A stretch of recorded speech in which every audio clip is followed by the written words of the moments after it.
All right, what's up, badasses? That's right, it's GunsInThe701.com's weekly Badass of the Week. And this week, we go back just a little bit before World War II, and we talk about, well, Charles Elwood Yeager, born February 13th, 1923, raised in Hamlin, West Virginia. Now, Yeager had two brothers, Roy and Hal Jr., and two sisters, Doris Ann, who was accidentally killed at age 1, and Pansy Lee. His cousin Steve Yeager happened to be a professional baseball catcher, just in case you're looking for trivia. He attended Hamlin High School, where he played basketball and football, receiving his best grades in geometry and typing.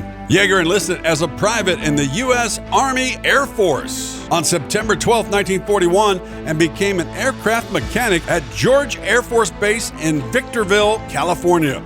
Now, at enlistment, Yeager was not eligible for flight training because of his age and educational background. But with the entry of the U.S. into World War II less than 3 months later at Pearl Harbor, that prompted the United States Air Force to alter its recruiting standards. Yeager had unusually sharp vision, his visual acuity rated at 20/10, which once enabled him to shoot a deer at 600 yards with iron sights.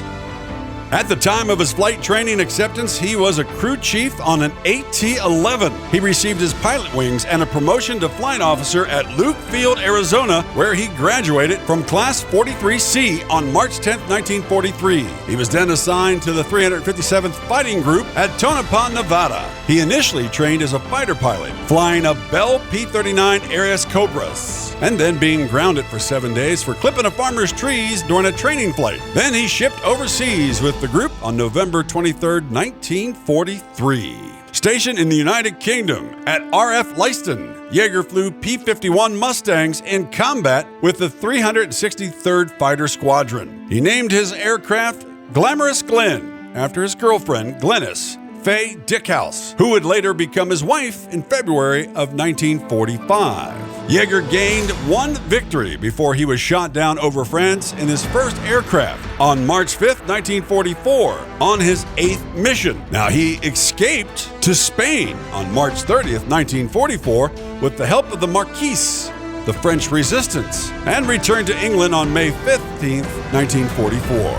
During his stay with the Marquise, Yeager assisted the guerrillas in duties that did not involve direct combat, but he did help construct bombs for the group, a skill that he had learned from his father. And I found no other information on that other than I want to know more. I wish my dad taught me how to build bombs. He was awarded a Bronze Star for helping a navigator, Omar M. Pat Patterson, Jr., to cross the Pyrenees, despite a regulation prohibiting evaders or escaped pilots for flying over enemy territory again, the purpose of which was to prevent resistance groups from being compromised by giving the enemy a second chance to possibly capture them. Now, Yeager was reinstated to fly combat. He had joined another evader, fellow P-51 pilot First Lieutenant Fred Glover, in speaking directly to Supreme Allied Commander General Dwight D. Eisenhower on June 12, 1944. In a quote, "I raised so much hell that General Eisenhower finally let me go back to my squadron." That's my Yeager impersonation. He was cleared for combat after D-Day because all the free Frenchmen, the Marquise and people like that, had surfaced and told all the stories about what Yeager had done to help them. Now, Eisenhower, after gaining permission from the War Department, decided to request that Yeager and Glover be reinstated and be able to fly, well, combat anywhere.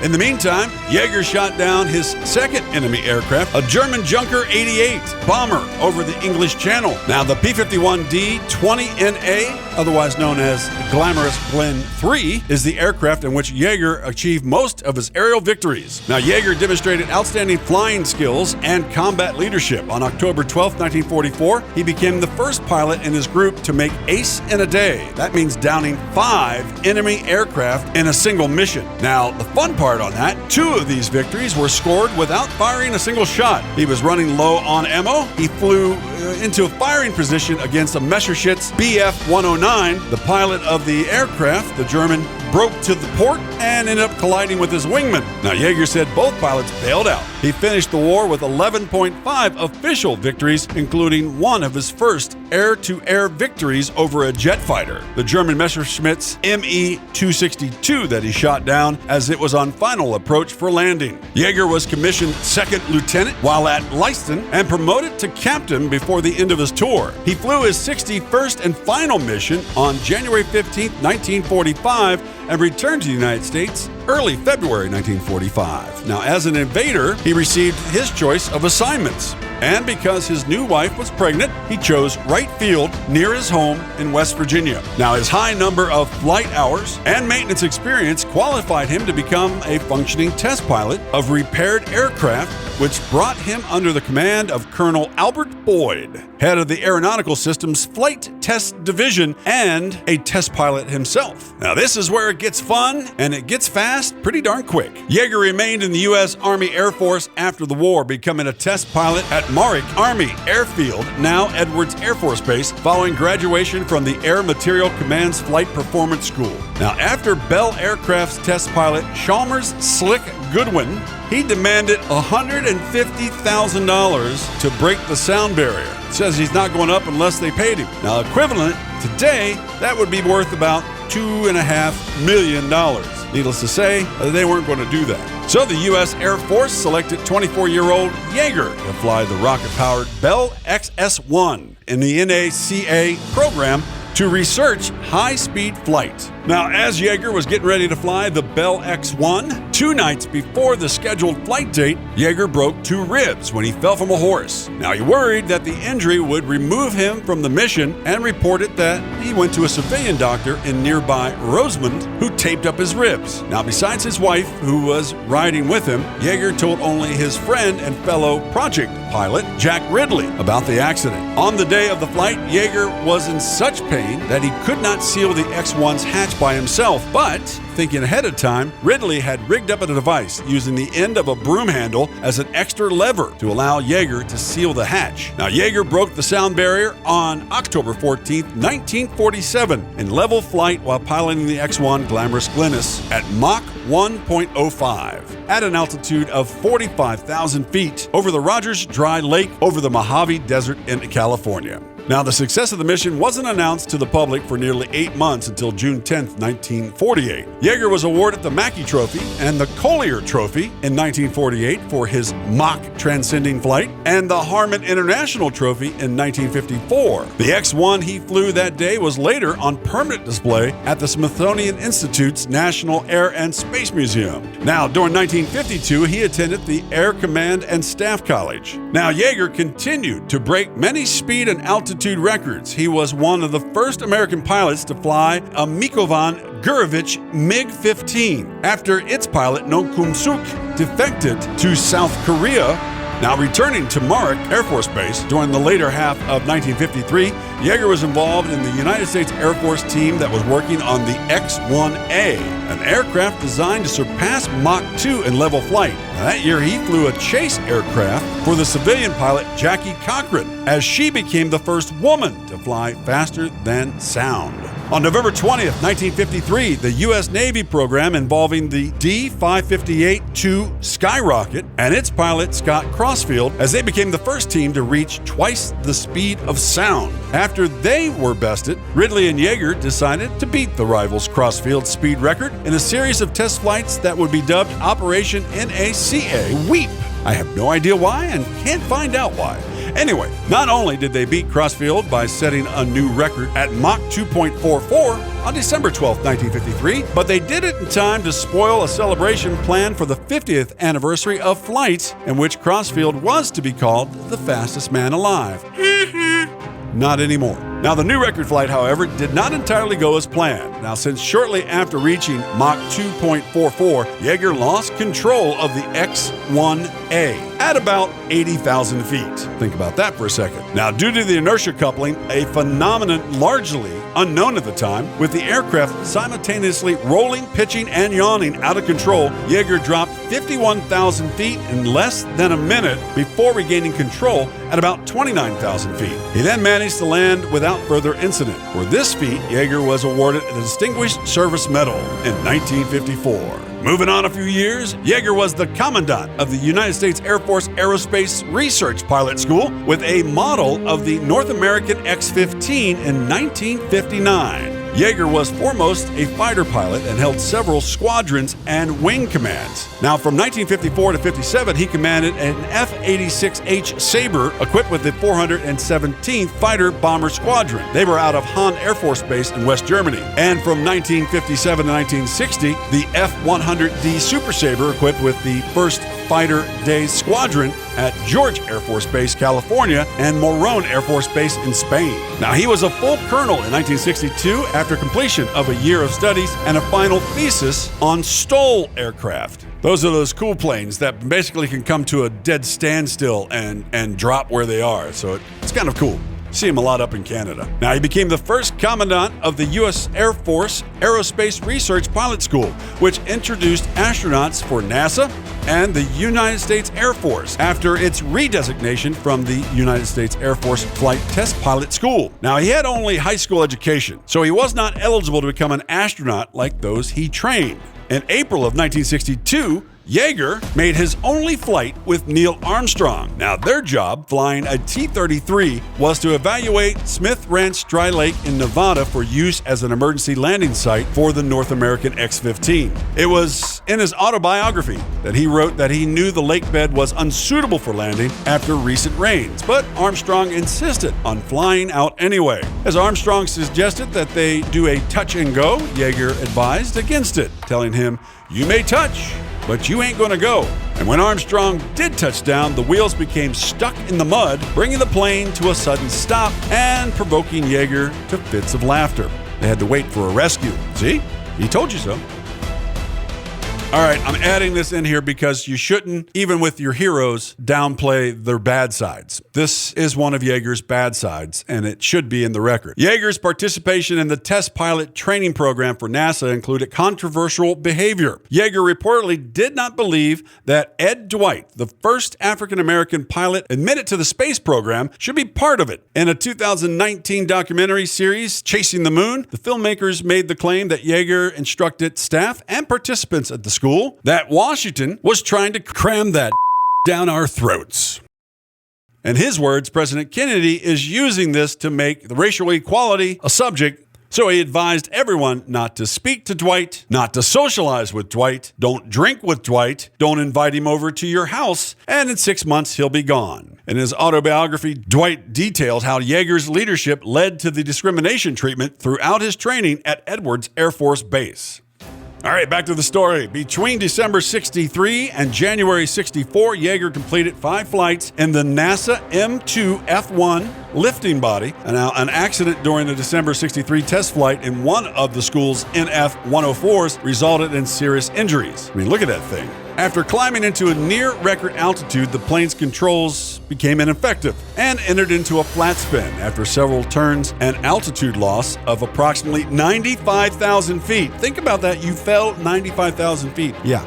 Anyway, Yeager ejected from the plane, and during the ejection, the seat straps released normally, but the seat base slammed into Yeager with still hot rocket motors, breaking his helmet's plastic faceplate, causing an emergency oxygen supply to catch fire. Now, the resulting burns on his face required extensive and agonizing medical care. This was Yeager's last attempt at setting test flying records. So you would think normally that would be the end of the story, right? Well, no, there's still more.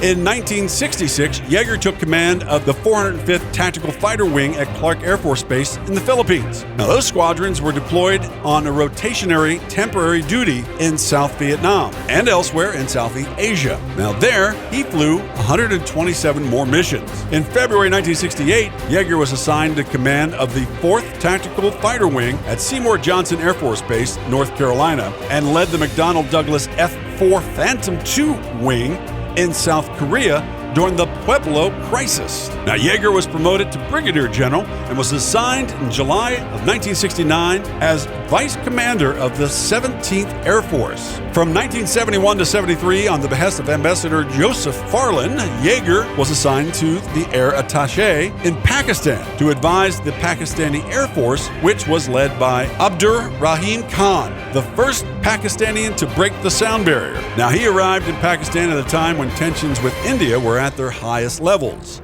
One of Yeager's jobs during this time was to assist the Pakistani technicals in installing the AIM-9 sidewinders on the PAF Shenyang F-6 fighters. He also had a keen interest in interacting with the Pakistani Air Force personnel from various Pakistani squadrons and helping them develop combat tactics. In one instance, in 1972, while visiting the number 15 Squadron Cobras at Peshawar Air Base, the squadron's OC wing commander, Najib Khan, escorted him to K2 in a pair of F-86Fs after Yeager requested to visit the second highest mountain on Earth. Now, after hostilities did break out in 71, he decided to stay in West Pakistan and continued overseeing Pakistani Air Force's operations.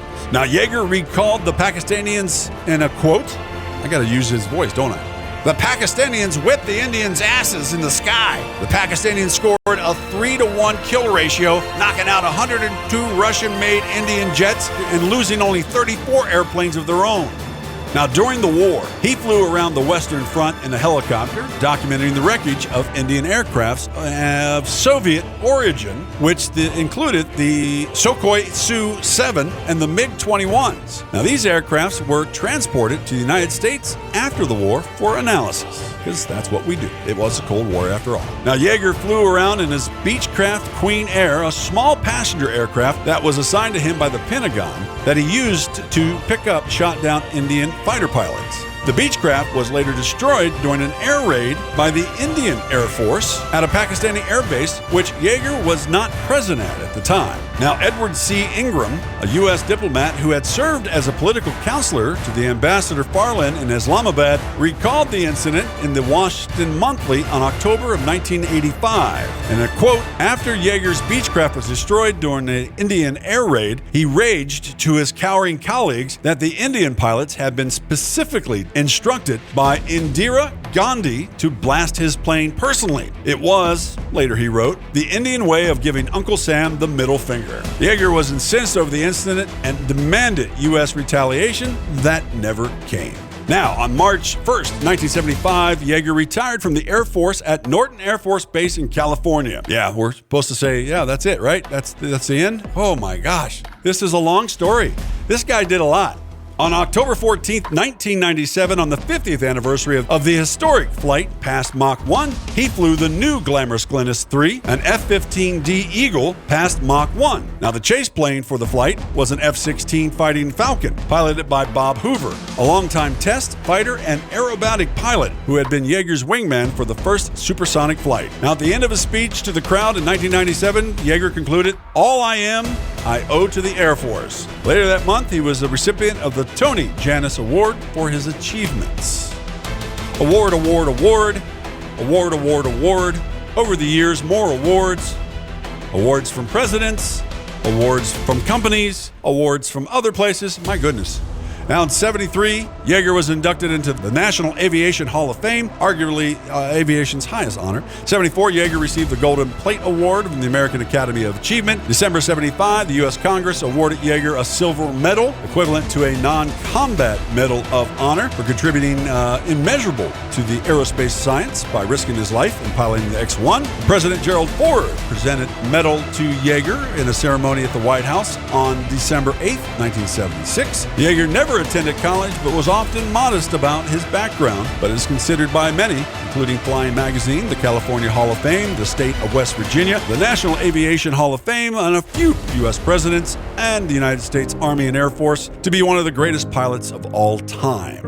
Yeager lived in Grass Valley, Northern California, and died in the afternoon on December 7th, 2020, at the age of 97 in a Los Angeles hospital. Now, following his death, President Donald Trump issued a statement of condolences, stating that Yeager, quote, was one of the greatest pilots in all history, proud West Virginian and an American original who was relentless in pushing the boundaries of human achievement. Ladies and gentlemen, it may have been long, but it was well worth it. We are talking about the one, the only, Chuck Yeager, true American badass.